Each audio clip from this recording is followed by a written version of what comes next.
அனைவருக்கும் வணக்கம். இன்னைக்கு நம்ம பார்க்க போறது, சப்ஸ்கிரைபர் ஒருத்தங்க கேட்டிருந்தாங்க, வீடு நீட்டா வச்சிருக்கிறதுக்கு ஏதாவது டிப்ஸ் சொல்லுங்க அப்படின்னு சொல்லி கேட்டிருந்தாங்க. ஸோ அதுலயும் பர்டிகுலரா பாத்ரூம் அண்ட் கிச்சன் இது ரெண்டையும் வந்து பாத்தீங்கன்னா எப்படி நீட்டா வச்சுக்கிறது அப்படின்னு கேட்டாங்க.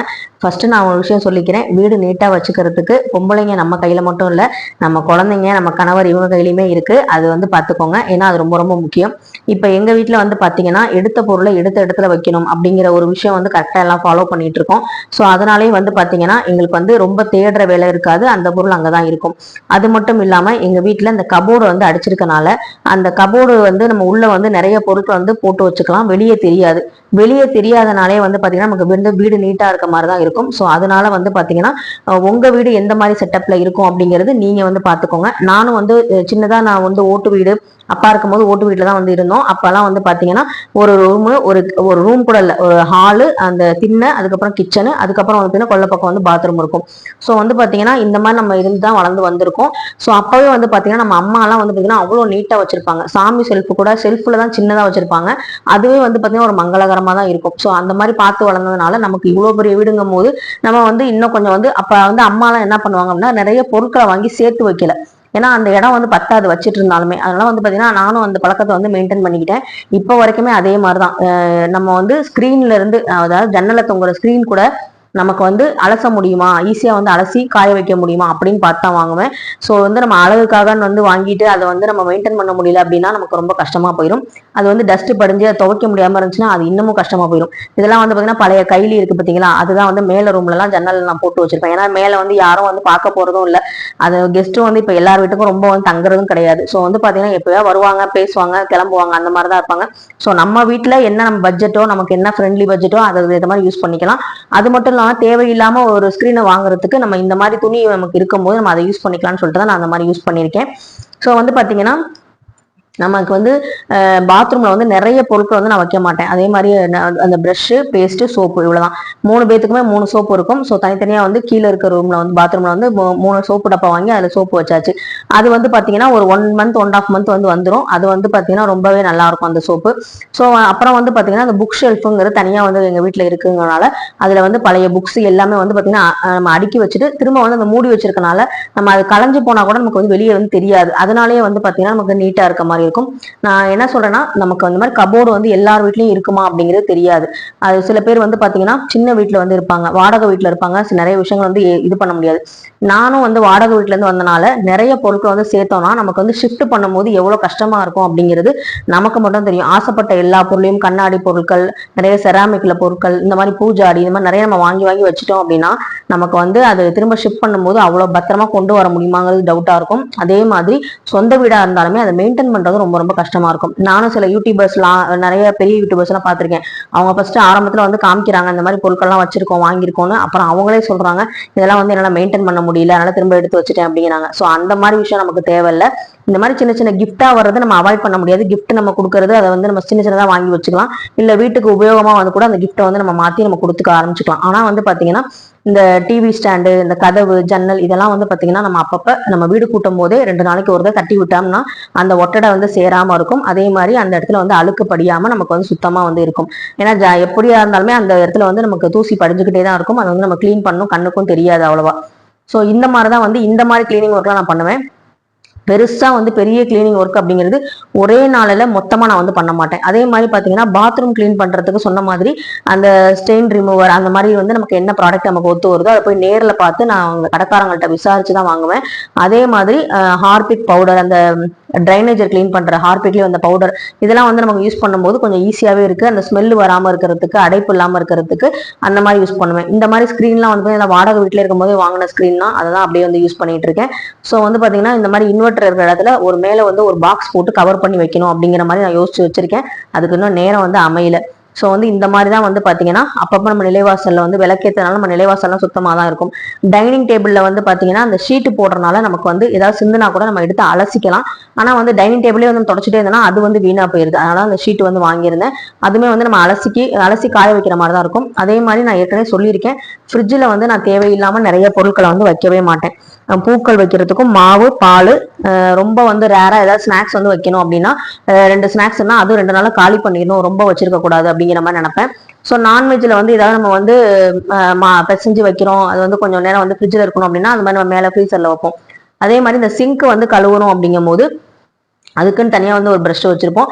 ஹால்ல இருக்க சிங்க் வந்து பாத்தீங்கன்னா கை கழுவ மட்டும் தான் யூஸ் பண்ணுவோம். இங்க வந்து யாருமே வந்து ப்ரஷ் பண்ண சொல்ல மாட்டேன், ப்ரஷ் பண்ணவும் கூடாதுன்னு சொல்லி யோகிட்டையுமே அதான் சொல்லியிருக்கேன். பாத்ரூம்ல போய் பண்ண வேண்டிய விஷயங்களை அங்க பண்ணு, இங்க ஹால்குள்ள வச்சு எதுவும் பண்ணக்கூடாது.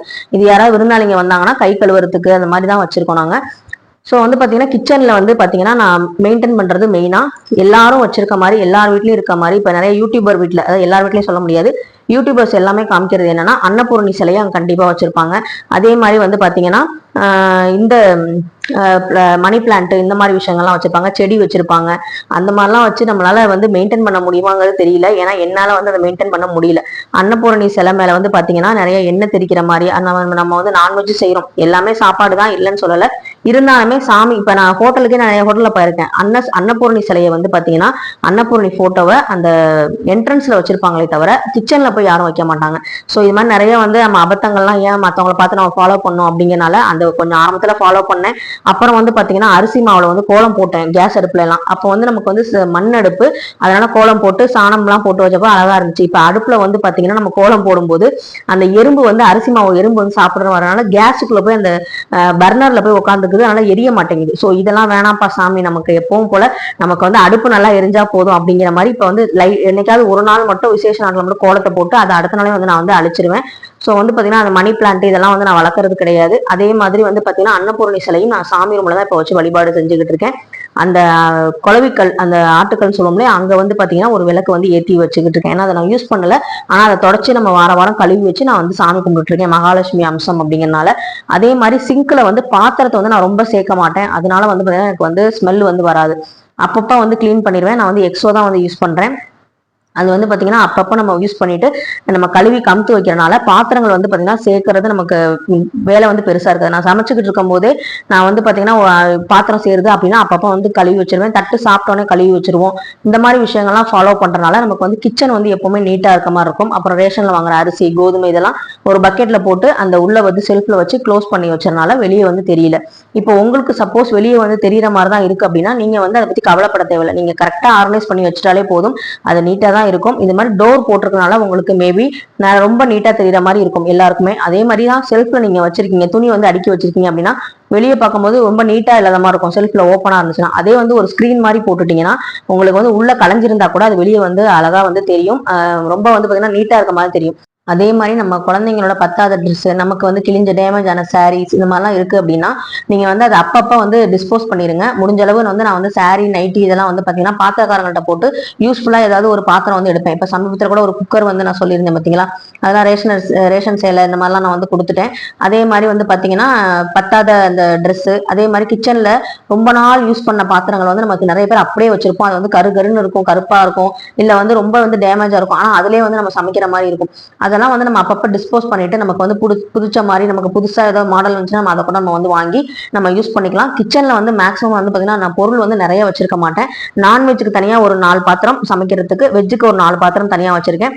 அப்புறம் வந்து தண்ணி குடம் இருக்கும், அவ்வளவுதானே தவிர பெருசா ஒண்ணுமே இருக்காது. அதனாலே வந்து பாத்தீங்கன்னா கிச்சன் வந்து எப்பவுமே நீட்டா இருக்கும். அதே மாதிரி கிச்சன்ல வைக்கிற அந்த நம்ம ஸ்பைசி ஐட்டம்ஸ் இதெல்லாம் வைக்கிறோம் பார்த்தீங்களா, அதையுமே வந்து பாத்தீங்கன்னா அப்பப்போ வந்து கிளீன் பண்ணிடுவோம். இப்போ ஒரு சீரகம் சோம்பு இதெல்லாம் வந்து தீருது அப்படின்னா அதை வந்து வாங்குறோம் அப்படின்னா அந்த டப்பாவை அப்பவே வாஷ் பண்ணிட்டு காய வச்சுட்டு அதுக்கப்புறம் அதை வந்து கொட்டி வைக்கிறது. ஒரே நாள்ல எல்லா பாத்திரத்தையும் எடுத்து நம்ம கழுவணுங்கிற அவசியம் இல்லை. அதே மாதிரி அந்த ஸ்டோர் பண்ணி வைக்கிற பாக்ஸையும் வந்து ஒரே நாள்ல உட்காந்து கழுவி அதுக்கப்புறம் வந்து கொட்டணுங்கிற அவசியம் கிடையாது. உப்பு ஜாடி முதற்கொண்டு உப்பு ஜாடியில உப்பு தீருது அப்படின்னா உப்பு வாங்குறீங்க, அன்னைக்கே வந்து வாஷ் பண்ணி நீங்க வந்து கழுவி கமுத்து வச்சுட்டு அன்னைக்கு ஈவினிங்குள்ள அந்த உப்பை வந்து கொட்டி வச்சுக்கோங்க. அந்த மாதிரி தான் நான் பண்ணிட்டு இருக்கேன். ஸோ வந்து பாத்தீங்கன்னா கிச்சன்ல வந்து நிறைய பொருட்கள் வந்து நான் சேர்க்காதனால எனக்கு வந்து மெயின்டைன் பண்றதும் ஈஸியா இருக்கு, அதே மாதிரி எனக்கு கிளீன் பண்றதும் ஈஸியா இருக்கு. சிங்க்ல நான் வந்து நிறைய பொருட்கள் வந்து சேர்த்து வைக்காதனால எனக்கு வந்து பாத்தீங்கன்னா இன்னுமே வந்து பாத்தீங்கன்னா எப்பவுமே கிச்சன் நீட்டா இருக்க மாதிரியே இருக்கும். அது மாதிரி இல்ல, அதோடு மட்டும் இல்லாம சுத்தி இருக்க அந்த காம்பவுண்டையும் வந்து பாத்தீங்கன்னா வாரத்துக்கு ஒரு தடவை வந்து கூட்டி அள்ளி குப்பையை வந்து கொட்டிடுவோம். ஸோ வந்து பாத்தீங்கன்னா நம்ம யூஸ் பண்ற இந்த லைசால் இந்த மாதிரி விஷயங்கள் ஹெர்பல் ஸ்ட்ராட்டஜி நான் இப்போ புதுசாக யூஸ் பண்ணிட்டு இருக்கேன். ஸோ நான் 2 நாள் தான் யூஸ் பண்ணிருக்கேன், கொஞ்சம் நல்லா வாசனை நல்லா தான் இருக்கு. அதே மாதிரி இது வந்து பாத்தீங்கன்னா அந்த சிங்கை வந்து கிளீன் பண்ற அந்த ஸ்டிக் மாதிரி வந்து கொடுக்குறாங்க. இது வந்து கொஞ்சம் வளைஞ்சு உள்ள வந்து கிளீன் பண்ற மாதிரி தான் இருக்கும். ஆனா ஹோல் வந்து பார்த்து வாங்கிக்கோங்க, எனக்கு வந்து பத்தாத மாதிரி தான் இருக்கு. அது எப்படி அந்த மூடியை கழட்டிட்டு தான் உள்ள வந்து நம்ம ஏதாவது அடைப்பு இருந்தா நம்ம வந்து சரி பண்ணிக்கலாம். ஸோ இப்படிதான் வந்து பாத்தீங்கன்னா என்னுடைய கிளீனிங்ல மெயினா வந்து நமக்கு வந்து கிளீனா இருக்கிறதுக்கு முக்கிய காரணம் என்ன அப்படின்னா நிறைய பொருட்களை டம்ப் பண்ணாம இருக்கிறதா முக்கியமான காரணம் என்னோட வீட்டுல பொறுத்த வரைக்கும். எல்லாரும் பண்றதுனால நம்மளும் அதை பண்ணணுங்கிற அவசியம் இல்லை. நீங்க வந்து உங்க வீட்டுல எப்படி இருக்கோ, உங்க வீட்டுல வந்து என்ன மாதிரி அமைப்புல வந்து கிச்சன், சுவாமி ரூம், பாத்ரூம் இதெல்லாம் இருக்கும், அதுக்கேற்ற மாதிரி நீங்க மெயின்டைன் பண்ணிக்கோங்க. ரொம்ப பொருட்களை வாங்கி குமிக்காதீங்க. அதுதான் வந்து பாத்தீங்கன்னா நமக்கு வந்து குப்பைகள் வந்து சேர்றதுக்கு அதிகமான காரணமே. அதுக்கு பதிலாக நீங்க வந்து அதுல வந்து வேற ஒரு சேவிங்ஸ் மாதிரி பண்ணுங்க. அது வந்து நம்ம ஃபியூச்சருக்கும், நம்ம குழந்தைங்க ஃபியூச்சருக்கும், நம்ம குடும்பத்துக்கும் ரொம்ப ரொம்ப நல்லது. அதே மாதிரி துணிமணி கூட நான் அன்னன்னைக்கு வந்து துவைச்சி எடுத்து மடிச்சு வச்சிருவேன். வாஷிங் மிஷின் தான் இருக்கேன்னு சொல்லிட்டு ஒரே நாள்ல உட்காந்து எல்லாத்தையும் துவைக்க மாட்டேன். அது ஒரு பழக்கமும் எனக்கு இருக்கு. ஸோ இந்த வீடியோ உங்களுக்கு ஏதாவது ஒரு வகையில் பயனுள்ளதாக இருந்தால் like, share, comment and subscribe பண்ணுங்க. உங்கள் வேல்யூபிளான கமெண்ட்டை கண்டிப்பாக வந்து தெரிவிங்க. ஆரம்பத்தில் சொன்ன மாதிரி நம்ம வந்து வீட்டை சுத்தமாக வச்சுக்கிறது நம்மளுடைய பொறுப்பு மட்டும் இல்லை, நம்ம குழந்தைங்க கணவருடைய பொறுப்பும் தான். ஸோ வந்து பார்த்தீங்கன்னா குழந்தைக்கு இப்போவே வந்து சில விஷயங்களை சொல்லுங்க. யோகி வந்து அவனுடைய பொருட்களை கரெக்டாக வந்து எடுத்து வைக்கிறதுனால எனக்கு மேக்ஸிமம் வந்து நிறைய வேலைகள் வந்து மிச்சமாகுது. ஸோ அதை வந்து பார்த்துக்கோங்க. நெக்ஸ்ட் வீடியோவில் பார்க்கலாம். நன்றி, வணக்கம்.